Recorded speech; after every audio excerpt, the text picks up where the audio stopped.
वैष्णवी हगवणे आत्महत्या प्रकरणात नवा ट्विस्ट आलाय। वैष्णवीने गळफास घेतलेला पंखा हा 71 किलो वजन पेलू शकतो का असा सवाल उपस्थित होतोय। त्यामुळे वैष्णवीने गळफास घेण्याकरता वापरलेली साडी आणि पंखा फॉरेन्सिक तपासणीकरता पाठवण्यात येणार आहे। वैष्णवी हगवणे प्रकरणात आज सासरा राजेंद्र हगवणे, दीर सुशील हगवणे आणि 6 आरोपी असलेल्या निलेश चव्हाणची पोलीस कोठडी संपणार आहे। आज दुपारी तिन्ही आरोपींना न्यायालयात हजर केलं जाईल। मुख्यमंत्री देवेंद्र फडणवीसांच्या नेतृत्वात सरकार सत्तेत येऊन 5 महिने झालेत, पण अजूनही मंत्रिमंडळात समावेश केलेल्या राज्यमंत्र्यांना कॅबिनेट मंत्र्यांकडून अधिकाराचं वाटप झालेलं नाही। त्यामुळे राज्यमंत्र्यांनी मुख्यमंत्र्यांना कॅबिनेट मंत्र्यांची तक्रार करणारं पत्र 2 वेळा पाठवलं।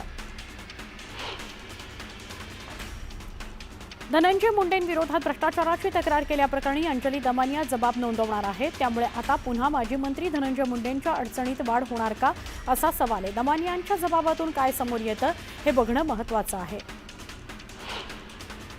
LOC ओलांडून पाकमध्ये गेलेल्या नागपूरची सुनीता पोलीस चौकशीत सहकार्य करत नाहीये। त्यामुळे आता NIA आणि सैन्याचे अधिकारी सुनीता जामगाडे हिची चौकशी करणार आहेत। बीडच्या केज तालुक्यातील मसाजोग इथले सरपंच संतोष देशमुख यांची 9 डिसेंबरला अपहरण करून हत्या करण्यात आली। या प्रकरणाची सुनावणी बीडच्या विशेष मकोका न्यायालयामध्ये आज होणार आहे। यावेळी विशेष सरकारी वकील उज्ज्वल निकम हे उपस्थित राहणार आहेत।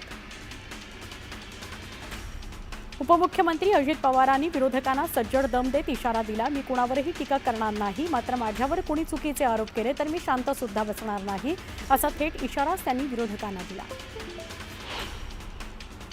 केवळ माळेगावच्या साखर कारखान्याची निवडणूक लढवायची नाही तर विविध निवडणुकांच्या निमित्तानं लोकांसमोर जायचं। त्यामुळे जो शब्द दिलाय तो पाळणार, सभासदांना उत्तम भाव देण्यासह त्यांच्या सगळ्या अपेक्षा पूर्ण करण्याचा प्रयत्न करणार अशी ग्वाही उपमुख्यमंत्री अजित पवार यांनी दिली। राष्ट्रवादी काँग्रेस शरदचंद्र पवार पक्षाचे ज्येष्ठ नेते तथा माजी आमदार बाबाजानी दुर्राणी यांनी अजित पवारांच्या राष्ट्रवादी काँग्रेसमध्ये प्रवेश करण्याचा निर्णय घेतला। 8 जूनला पाथरी शहरात त्यांचा पक्षप्रवेश सोहळा पार पडणार आहे। राज्यातील रखडलेल्या महापालिका, नगरपालिका, जिल्हा परिषद, पंचायत समिती आणि नगरपंचायतीच्या निवडणुकांकरता हालचालींना वेग आलाय। राज्य निवडणूक आयोगानं प्रभाग रचनेकरता राज्य सरकारला सूचना केल्या आहेत। सरकारकडून माहिती मिळताच चालू आठवड्यातच प्रभाग रचना आणि आरक्षण जाहीर होऊ शकतं असं निवडणूक आयोगातील सूत्रांनी सांगितलं आहे। संजय राऊत यांनी दाखल केलेल्या अब्रू नुकसानीच्या खटल्यामध्ये मंत्री नितेश राणे यांनी माझगाव दंडाधिकारी न्यायालयाकडून दिलासा मिळाला आहे। राणे कोकणात असल्यानं सिंधुदुर्गातील पोलीस ठाण्यात 2000 रुपयांच्या जात मुचलक्यावर त्यांना जामीन देण्याचे निर्देश आहेत। तारखेनुसार येणाऱ्या शिवराज्याभिषेक सोहळ्यानिमित्तानं 6 जूनला सिंहगड शिवभक्तांकरता सुरू ठेवण्यात येणार आहे। ही माहिती प्रांताधिकारी डॉ. यशवंत माने यांनी दिली। येत्या 6 जूनला किल्ले रायगडावर शिवराज्याभिषेक दिन सोहळा मोठ्या उत्साहात साजरा केला जाणार आहे। यावेळी शिवप्रेमींची होणारी विक्रमी गर्दी लक्षात घेता प्रशासनानं तयारी सुरू केली आहे। यंदा 2700 पोलीस कर्मचारी तैनात असणार आहेत। आंबोलीमध्ये पावसाळी पर्यटनाकरता नवीन नियम लागू करण्यात आलाय। आंबोलीतील मुख्य धबधब्यावर संध्याकाळी 5 नंतर पर्यटकांना प्रवेशबंदी करण्यात आली आहे। तसंच तिथले खाद्यपदार्थ आणि इतर वस्तूंचे स्टॉल्स देखील संध्याकाळनंतर बंद ठेवण्याचे आदेश आहेत। आता तुमच्यानंतर तुमच्या मालमत्तेवरून कुटुंबात वाद निर्माण होऊ नयेत अथवा तुम्हाला तुमच्या मर्जीनुसार विल्हेवाट लावायची असल्यास मृत्यूपत्र तयार करता येतं। ज्येष्ठ नागरिकांकरता नोंदणी आणि मुद्रांक शुल्क विभागानं नवीन उपक्रम हाती घेतलाय। आता घरीच आपलं मृत्यूपत्र तयार करू शकतो। याकरता ज्येष्ठांना आता मार्गदर्शन करण्यात येणार आहे। भारतानं बांगलादेशातून बेकायदा मार्गाने देशात प्रवेश केलेल्या 2000 बांगलादेशी नागरिकांना परत पाठवलं आहे। ऑपरेशन सिंदूर सुरू झाल्यापासून केंद्रानं बेकायदेशीर बांगलादेशी स्थलांतरितांविरुद्धच्या मोहिमेचा भाग म्हणून ही कारवाई केली आहे। ऑपरेशन सिंदूर नंतर परदेश दौऱ्यावर गेलेलं शिष्टमंडळ भारतात परतल्यावर पंतप्रधान नरेंद्र मोदींची भेट घेणार आहे। येत्या 9 आणि 10 जूनला मोदी शिष्टमंडळासोबत बैठक घेण्याची शक्यता आहे। शिष्टमंडळातील सदस्य खासदार परदेश दौऱ्यावर आलेले अनुभव आणि तिथल्या बैठकांसोबत मोदींना माहिती देतील। मावळमधील 24 शाळा आधुनिक पायाभूत सुविधांनी विकसित करण्यात येणार आहेत। उपमुख्यमंत्री अजित पवार यांच्या संकल्पनेतून हा महत्त्वाकांक्षी प्रकल्प साकारण्यात येत असून त्याकरता एकूण 20,57,00,000 रुपयांचा निधी मंजूर करण्यात आलेला आहे।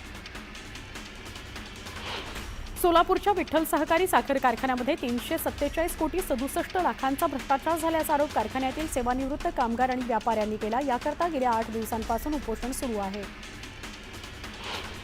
जळगाव जिल्ह्यात ज्वारी बाजरी खरेदी नोंदणी करता आता 15 जूनपर्यंत मुदतवाढ देण्यात आली आहे. 9,337 शेतकऱ्यांची नोंदणी पूर्ण झाली आहे. तर पणन महासंघाच्या माध्यमातून एकूण 18 शासकीय खरेदी केंद्र सुरू आहेत. पंढरपूर इथल्या विठुरायाचा आषाढी सोहळा अवघ्या काही दिवसांवर येऊन ठेपलाय. मात्र वारी दरम्यान वारकऱ्यांना अनेक अडचणींचा सामना करावा लागतो. त्याकरता वारकऱ्यांना चांगल्या सुविधा देण्यात याव्यात अशी मागणी वारकरी मंडळाकडून मुख्यमंत्री आणि उपमुख्यमंत्र्यांकडे करण्यात आली. नागपुरातील सुभाषनगर भागातून जाणाऱ्या सांडपाण्याची पाईपलाईन फुटली. त्यामुळे एका घराची कंपाऊंड वॉल पूर्णतः 20 फूट खाली खचली. पावसाच्या तोंडावर अशा घटना घडल्यानं भविष्यातही मोठी दुर्घटना होण्याची भीती नागरिकांनी व्यक्त केली आहे. छत्रपती संभाजीनगरच्या सातारा परिसरात हातावर तलवार घेऊन एका आरोपीनं दहशत पसरवण्याचा प्रयत्न केला. या दहशतीचा व्हिडिओ सोशल मीडियावर व्हायरल झालाय. या प्रकरणी 3 तलवारींसह आरोपीला अटक करण्यात आली. वादग्रस्त विधानं करून प्रसिद्धीच्या झोतात आलेला बडतर्फ पोलीस अधिकारी रणजित कासरेला मुंबईतील महानगर दंडाधिकारी न्यायालयानं 14 दिवसांची न्यायालयीन कोठडी सुनावली आहे. सोलापूर ग्रामीण गुन्हे शाखेने मोठी कारवाई केली. त्यांनी 2 पिस्तुलासह 3 ताब्यात घेतलाय. महामार्गावर रात्रीच्या वेळेस लुटमार करत वाहनं चोरण्याच्या टोळीचा पोलिसांनी पर्दाफाश केला. मुंबई गोवा महामार्गावर खासगी बसनं टेम्पोला धडक दिली. अपघात झाला. अपघातात 3 प्रवासी जखमी झाले.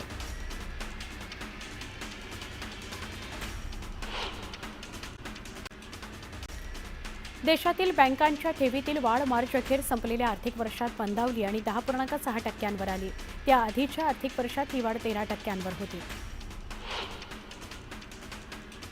कोविडनंतर हळूहळू स्थिती पूर्वपदावर येत असताना बहुतांश प्रगत अर्थव्यवस्थांच्या मध्यवर्ती बँकांचा ताळेबंद आजही कोलमडलेलाच आहे. बँका अजूनही तोट्यात आहेत. त्या पार्श्वभूमीवर रिझर्व्ह बँकेनं चलन आणि ताळेबंद व्यवस्थापनामध्ये नेत्रदीपक कामगिरी करत $31 अब्ज नफा कमावला आहे. भारतीय रिझर्व्ह बँकेनं 2,000 रुपयांच्या नोटा बंद करून 2 वर्ष झाली असली तरी अजूनही 6,181 कोटी रुपये मूल्याच्या 2,000च्या नोटा चलनात आहेत. गेल्या 10 वर्षात क्रॉस बॉर्डर ट्रान्झॅक्शनची संख्या प्रचंड मोठ्या प्रमाणात वाढली असल्याचा गौप्यस्फोट अर्थ मंत्रालयाच्या एका अहवालात करण्यात आला. मंत्रालयाच्या गुप्तचर विभागातील सूत्रानं दिलेल्या माहितीनुसार 10 वर्षात 16 कोटी 68 lakh cross border wire transaction झालं आहे.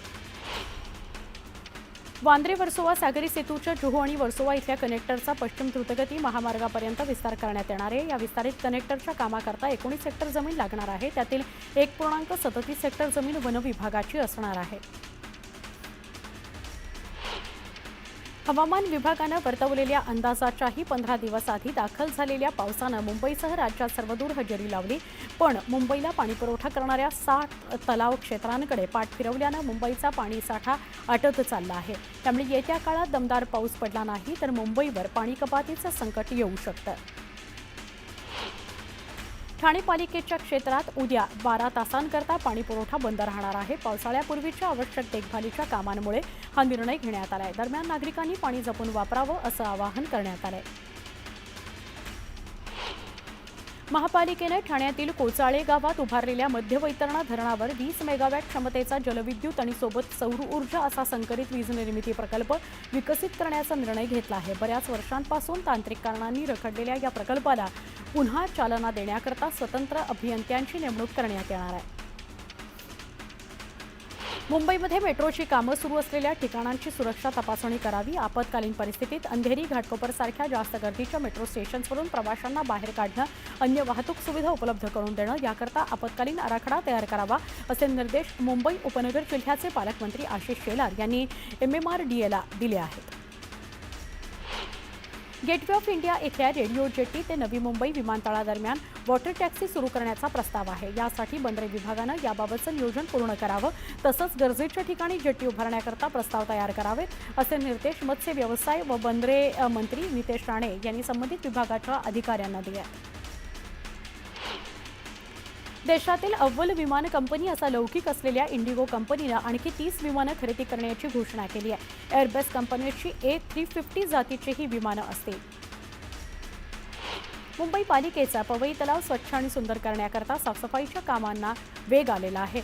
आतापर्यंत गेल्या 10 दिवसात मुंबई पालिकेनं तलावातून तब्बल 1450 मेट्रिक टन जलपर्णी काढली आहे. त्यामुळे पवईचे नैसर्गिकरित्या जतन आणि पुनरुज्जीवन करणं शक्य होणार आहे. मुंबईमध्ये पावसानं दमदार हजेरी लावल्यामुळे आधीच उशिरा सुरू झालेल्या नाले सफाईचा गाळ पुन्हा आल्या पावली नाल्यात वाहून गेला। गाळ वाहून गेल्यानंतरही महापालिकेनं 77% नाले सफाईचा दावा केला आहे। मात्र हा दावा कशाच्या जोरावर केला आहे? नाले सफाई करता अवघे 5 दिवस उरले असताना 23% नाले सफाई कशी करणार असा सवाल करत नाले सफाईच्या आकडेवारीत गोलमाल झाल्याचा आरोप लोकप्रतिनिधी आणि मुंबईकरांनी केला आहे। पुण्यामध्ये तिकीट दरवाढीनंतर पीएमपीच्या उत्पादनात मोठी वाढ झाली आहे। रविवारी एकाच दिवसात पीएमपीला 55 लाखांचं अतिरिक्त उत्पन्न प्राप्त झालं आहे। एसटी मंडळानं प्रवाशांच्या सोयीकरता आणि पर्यावरणाच्या संवर्धनाकरता एसटीच्या ताफ्यात विद्युत बस समाविष्ट करण्याचं नियोजन केलंय। मात्र अद्यापही बस ताफ्यात दाखल न झाल्यानं विद्युत एसटी बसची प्रवाशांना वाटच पाहावी लागणार आहे।